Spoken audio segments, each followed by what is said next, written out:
हम आपको पहले बोले हैं कि हम आपको रटने वाला प्राणी नहीं बनाएंगे, हम आपको सोचने वाला प्राणी बनाएंगे, उत्तर को लिखने वाला प्राणी बनाएंगे। तो आज हम लोग पढ़ने वाले हैं रासायनिक अभिक्रिया एवं समीकरण। तो हम पहले रासायनिक अभिक्रिया को समझते हैं कि रासायनिक अभिक्रिया है क्या।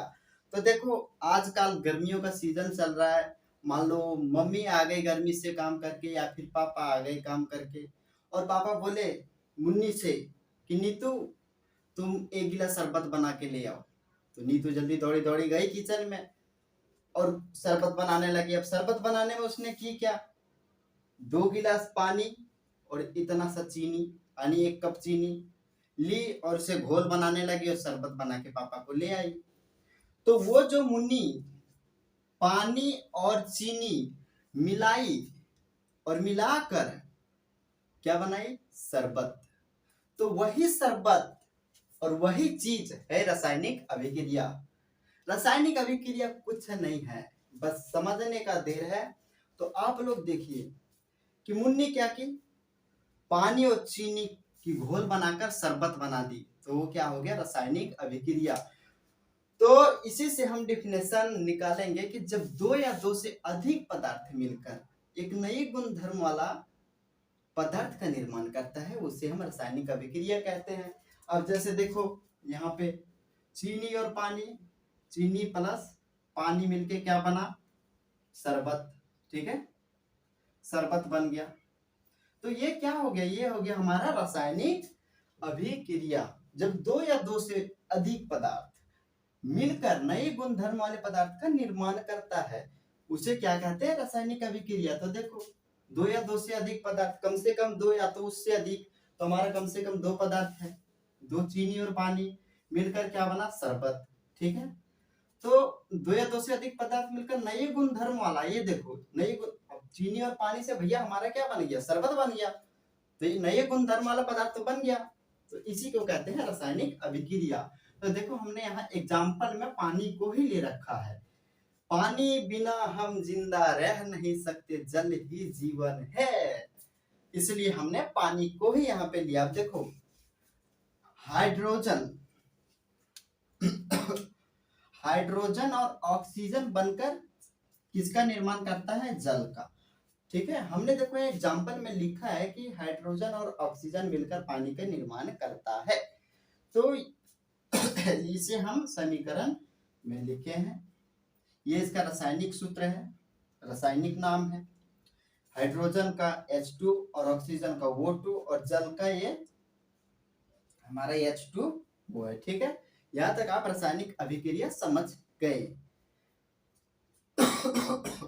अब हम आगे पढ़ेंगे अभिकारक, अभिकारक और व्युत्पाद। ठीक है, अभिकारक और व्युत्पाद। अभिकारक है क्या और व्युत्पाद है क्या, इसमें आपको ज्यादा दिमाग लगाने की जरूरत नहीं है।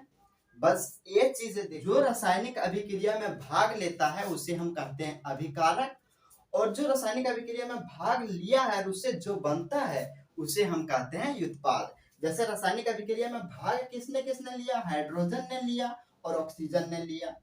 ये हाइड्रोजन ने लिया और ऑक्सीजन ने लिया, फिर बना हमारा जल। तो भाग हाइड्रोजन और ऑक्सीजन ने न लिया है, तो इसे हम बोलेंगे अभिकारक। ठीक है, और ये जो हमारा H2O बना है इसे हम बोलेंगे व्युत्पाद। क्या बोलेंगे डियर, इसे बोलेंगे व्युत्पाद। ठीक है, यहाँ तक आप समझ गए।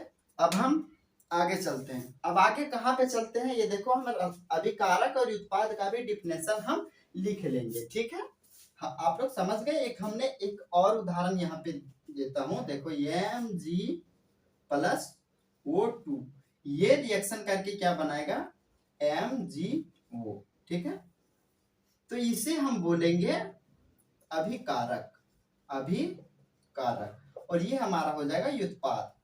भाग इसने लिया और हमारा भाग करके रासायनिक अभिक्रिया में भाग लेने के बाद हमारा फलस्वरूप ए आया, तो हमारा अभिकारक ये हो जाएगा, व्युत्पाद ये हो जाएगा। अब हम अभिकारक और व्युत्पाद का आप लोग डिफिनेशन खुद लिख लेंगे, और नहीं तो मैं लिख देता हूँ। ठीक है, इसे हम मिटा देते हैं।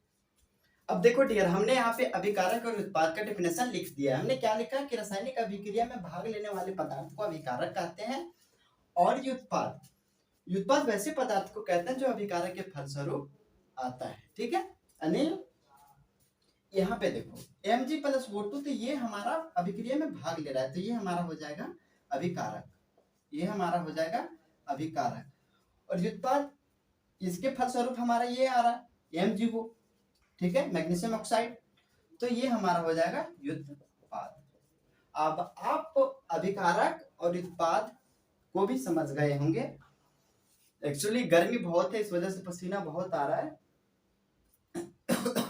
अब हम आगे चलते हैं। आगे हमारा क्या है, आगे हमारा है देखो रासायनिक अभिक्रिया हमने पढ़ लिया, अब हम पढ़ेंगे समीकरण। ठीक है, ये देखो ये समीकरण, रासायनिक समीकरण। ठीक है, अब हम इसे मिटाते हैं।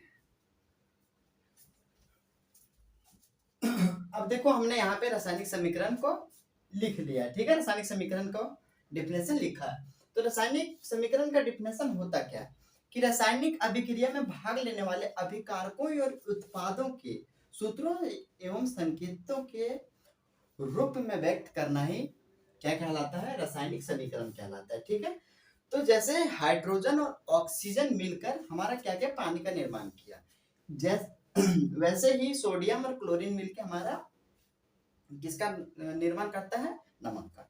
तो इसी तरह से देखो, अब ये चीजें को तो हम ऐसे लिख नहीं सकते ना कि हाइड्रोजन और ऑक्सीजन मिलकर पानी का निर्माण करता है, लिख सकते हैं, लेकिन जब हमारे यहाँ रासायनिक समीकरण का बात हो रहा है तो हम इसका जो हाइड्रोजन है और ऑक्सीजन है, तो इसका रासायनिक नाम, रासायनिक संकेत ऐसे हम लिखते हैं, तो इसी को हम कहते हैं रासायनिक समीकरण। जैसे हमने हाइड्रोजन और ऑक्सीजन लिख दिया और मिलकर क्या किया, पानी का निर्माण किया।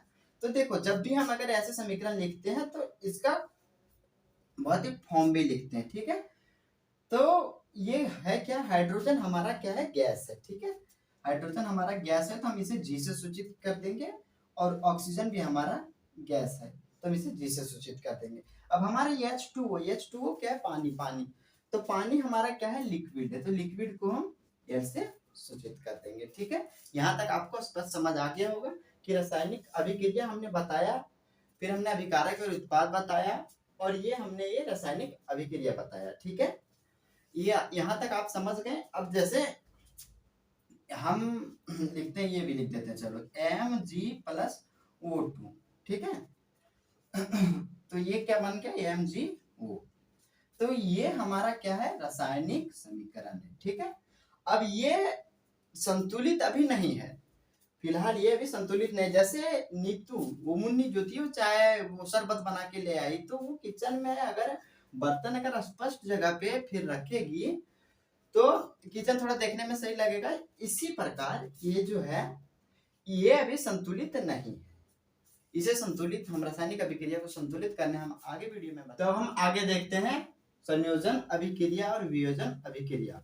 संयोजन अभिक्रिया है क्या, वैसे रासायनिक अभिक्रिया जिसमें दो या दो से अधिक पदार्थ मिलकर एकल उत्पाद का निर्माण करता है, उसे हम संयोजन अभिक्रिया कहते हैं।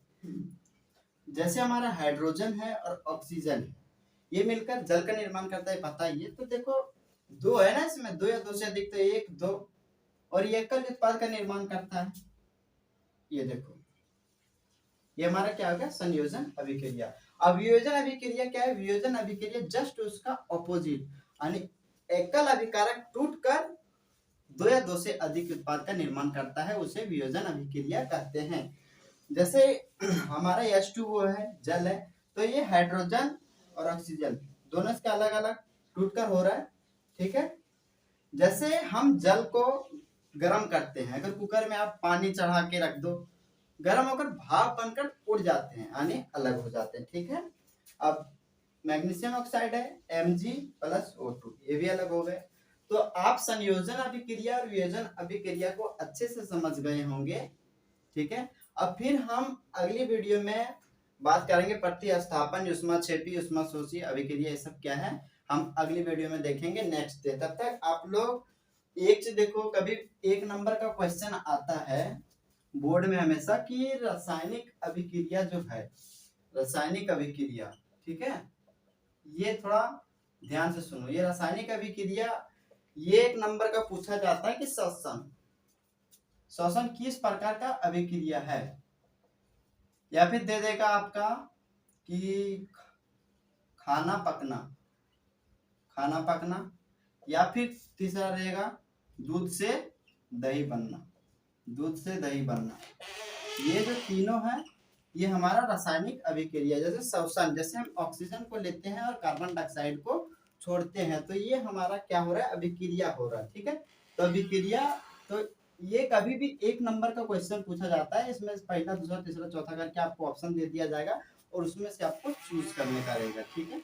तो यहाँ तक आप लोग समझ गए। अब मिलते हैं नेक्स्ट डे में प्रतिस्थापन, युष्माक्षेपी, युष्माशोषी क्या है हम अगली वीडियो में देखेंगे। तब तक के लिए आप लोग, और अगर तुम लोग नए हो तो सब्सक्राइब करो, वो जो लाल वाला बटन है उस पर फूट फेंक के मारो या फिर मोमबत्ती, मुझे नहीं पता, बस क्लिक हो जाना चाहिए।